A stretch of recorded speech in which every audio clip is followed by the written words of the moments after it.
মানুষ মারা গেলে কেন তার লাশকে গরম পানির সাথে বড়ই বা কুল পাতা দিয়ে গোসল করানো হয়? পৃথিবীতে অসংখ্য ঔষধি গাছপালা থাকা সত্ত্বেও কেন এই বড়ই পাতাকেই বেছে নেওয়া হয়েছে? এটি কি শুধুই একটি ধর্মীয় প্রথা, নাকি এর পেছনে লুকিয়ে আছে এমন কোনো রহস্য যা আধুনিক বিজ্ঞানও একসময় কল্পনাও করতে পারেনি? এই প্রশ্নই একসময় নাড়িয়ে দেয় ফ্রান্সের একদল গবেষককে। তারা মুসলমানদের জীবনযাত্রা, ধর্মীয় রীতি ও অনুশীলন নিয়ে বিস্তৃত গবেষণা শুরু করেন। তাদের উদ্দেশ্য ছিল এইসব রীতিনীতির পেছনে কোনো বৈজ্ঞানিক যুক্তি আছে কি না তা খুঁজে বের করা। গবেষণার শুরুতেই তারা পবিত্র কুরআন নিয়ে দীর্ঘ বিশ্লেষণ করেন।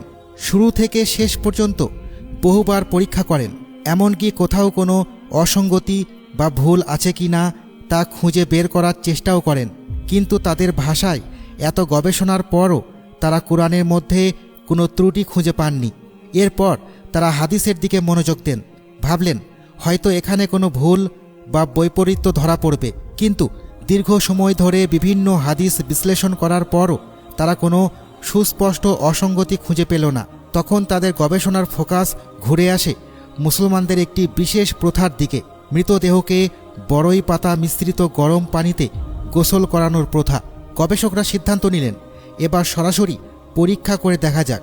তারা একটি পাত্রে পানি নিয়ে মুসলমানদের ব্যবহৃত পদ্ধতি অনুসারে তা গরম করলেন এবং তাতে বড়ই বা কুল পাতা যোগ করলেন।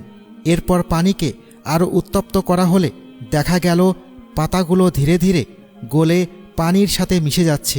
বিষয়টি আরও গভীরভাবে বোঝার জন্য তারা সেই পানিকে গবেষণাগারে নিয়ে গিয়ে বিস্তারিত পরীক্ষা চালান।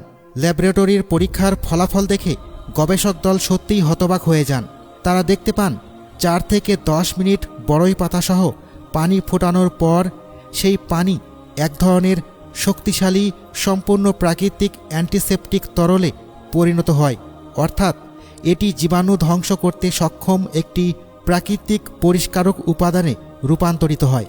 এমনকি বাজারে পাওয়া দামি অ্যান্টিসেপটিক ব্যবহার করেও সবসময় এতটা বিশুদ্ধ ও প্রাকৃতিক জীবাণুনাশক পানি তৈরি করা সম্ভব নয়। এই আবিষ্কার তাদের মনে আরও বড় প্রশ্ন তৈরি করে। 1400 বছর আগে যখন আধুনিক বিজ্ঞান, ল্যাবরেটরি কিংবা চিকিৎসা প্রযুক্তি কিছুই ছিল না, তখন কিভাবে মুহাম্মদ সাল্লাল্লাহু আলাইহি ওয়াসাল্লাম এমন একটি স্বাস্থ্যসম্মত পদ্ধতির নির্দেশনা দিয়েছিলেন? তারা বিস্ময়ের সাথে ভাবতে থাকেন সেই যুগে এই জ্ঞান মানুষের পক্ষে জানা কিভাবে সম্ভব ছিল। গবেষণার এক পর্যায়ে তারা কুরআনের সূরা আন-নাজমের আয়াতগুলোর দিকে মনোযোগ দেন। সেখানে বলা হয়েছে রাসূল নিজ ইচ্ছা থেকে কথা বলেন না, তিনি যা বলেন তা আল্লাহর পক্ষ থেকে প্রাপ্ত ওহী। এই উপলব্ধি তাদের মনে নতুন চিন্তার দুয়ার খুলে দেয়।